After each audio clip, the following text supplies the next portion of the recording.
I don't know exactly why I'm doing this. If my cousins and my aunts and uncles are listening, and I hope some of you are, that's my honest answer. I just feel like someone should tell this story.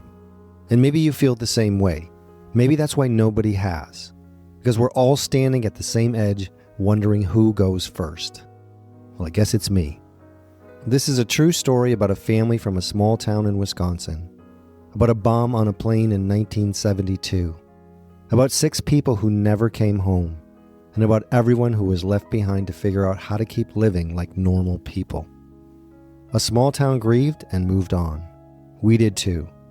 Or maybe we just went quiet. I'm Andy Kane, one of the cousins.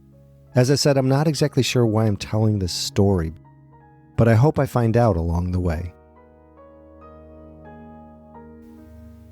He walked.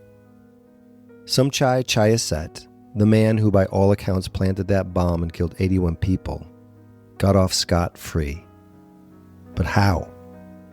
The evidence against him was a mountain. 67 witnesses testified against him. A pilot who said he'd handed him 2 pounds of C4 himself. A cop Somchai had asked where the best place to hide a bomb on a plane would be.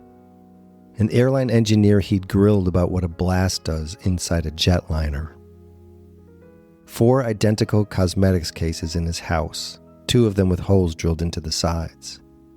His explanation was he'd been planning to hide a camera. And there was the paperwork. Weeks before that plane went down, Somchai took out life insurance policies on his fiancée and his 7-year-old daughter. The 2 people he then put on the flight. The 2 people he didn't go along with. 4 witnesses testified for him. One of them was his father, who was also his lawyer. A court said not guilty. That's not the same thing as innocent. It just means in that room with those people, the evidence didn't matter. So who were those people? Thailand in 1972 was run by 3 men. A field marshal named Tanam, his son Colonel Narong, and Narong's father-in-law, Field Marshal Prupat. A father, a son, and the son's father-in-law. One family holding the military and the government at the same time. It was a family with an army. History remembers them as the Three Tyrants. That's who was above the judge in Somchai's courtroom. When Somchai was first arrested, Colonel Narong told reporters the punishment should be execution by firing squad. 1 bullet may not be enough. It should be 81, he said. 1 bullet for every person he killed. 2 years later, that same family had a different story. Prupat, the father-in-law, was telling reporters the bombing never happened. Said Cathay Pacific made it up. Said the airline had invented a bombing of its own plane to hurt Don Mueang Airport and steal business for the airport in Hong Kong. A hole blown in that fuselage. His fiancée, legs gone, face gone, as if she was opening that case. His daughter never recovered from that wreckage at all. Right, no bomb. That was the official line said by the very government that family ran. It went from 81 bullets to there was no bomb on that plane. 2 years, same family, same country, same regime. It feels like the verdict was decided before the trial started. Everything in between was theater. The judge stood up after 2.5 hours of summing up and said none of the evidence proved anything. No one saw Somchai place the bomb. His family wasn't poor, so why would he need the money? A Thai man doesn't kill his own child. Not guilty. The courtroom didn't gasp. It cheered. People stood on tables and chairs, cheering a verdict, while Tom and Robbie and Kaki and Danny and Mary Jane and Colleen and everybody else on that plane got cheered right along out of that room with him. The prosecutor appealed in 1976. Same result. Somchai went back to his job at the Royal Thai Police like a man coming back from a leave of absence. And then he sued the insurance companies. Once not guilty as on paper, they had no legal ground left to stand on. He was legally entitled to collect on the policies he'd taken out on the two people he'd just been acquitted of killing. It sounds inconceivable, but that's how the law works. In 1978, he won 5.5 million baht for his efforts. If you want the whole trial, the testimony, the witnesses, the way the story got rewritten in real time, there's a piece by journalist Andrew McGregor Marshall called How to Get Away with Mass Murder in Thailand. The link is in the show notes, and I'd recommend you read it. Somchai lived 7 more years, moved to the United States in 1983, and then went back to Bangkok 2 years later to die. He was 43 years old, and liver cancer did its job. I thought about Kim Phuc for a minute, the girl in the picture, or Napalm Girl.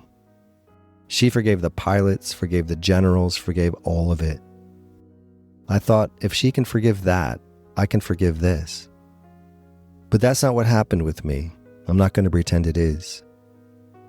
There's just nothing to be done. He's dead. The trial's over. The verdict stood twice. Nothing we do or think or feel changes any of it. What's done is done. He walked, and that's all there is to it. So we moved on, all of us, me, my cousins, my uncle, the people who knew them and still come up to me now, 50-some years later, and want to talk about it. We all did the same thing. What else were we going to do? Build a monument? There is one, actually. Kenny Park here in West Bend, donated by my uncle and named for the Kenny family. It didn't change anything either. Everyone just moved on. Not because we'd made peace with it, but because there was nowhere else to go. You call it forgiveness because there's no better word for it, but really it's just the story's over and we're still here, and the only thing left is our own lives. And how strange that now I'm older than my older cousins, even Uncle Tom. My whole life I looked at them through the eyes of a 7-year-old, scared and in awe of the ghosts from the woods. I'm still not exactly sure why I did this, but I can say this much. Maybe it gives some proof to the idea that we're not forgotten after we're gone. There's comfort in that. That is a lesson told through generations. We can keep people alive through the stories we tell. My family has never been big on mapping our family history. That really hasn't changed. But there's a deeper lesson here that's been spoken, but never quite. I've always known it, but I think that's why I did this. I didn't do anything special. I just took the time and talked to people who remembered and pieced together a story no one wants to be true. And somewhere in that, I kept people alive. Not in our physical world, but in the telling, in the way we remember them out loud together. Because the dead are not gone when we remember. I came across something I wrote years ago. I wrote it to all those I knew who left before me, and I hope you'll indulge me. I'd like to read it to you now. I imagine you sitting with me one more time, physically here as you are in my mind. Not sick or disfigured, no, the whole of you, the picture I carry in my head and my heart. And we talk. We are frugal with our words, but not tight-fisted, not holding back. We know how valuable each sentence is. We are together and calm for it. And you always say the same thing. My time here is over, yours is not. It's a wonderful life, Andy.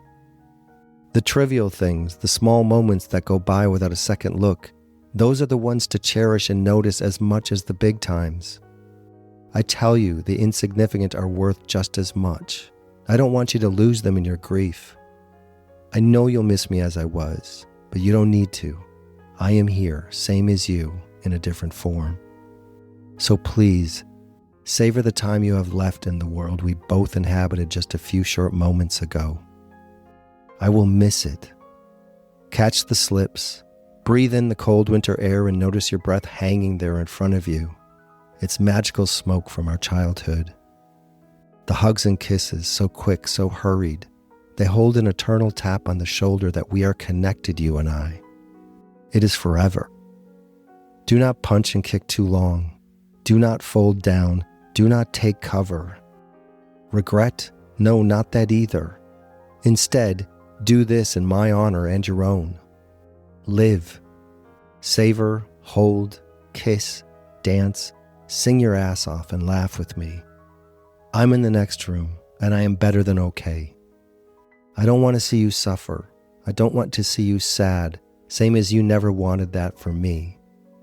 So what I am saying is, live your time on earth for both of us now. Carry on. My flesh and blood are gone, but I live on in you, in your memories, in your stories, and in your life. And I am grateful for it. One last thing. Thank you, genuinely, for listening, for sticking with this, for telling somebody else about it if you did, for sharing your memories, for asking your questions. I wish I could say how cool that is to me, but words are flimsy. So I'll simply say, thank you, and carry on.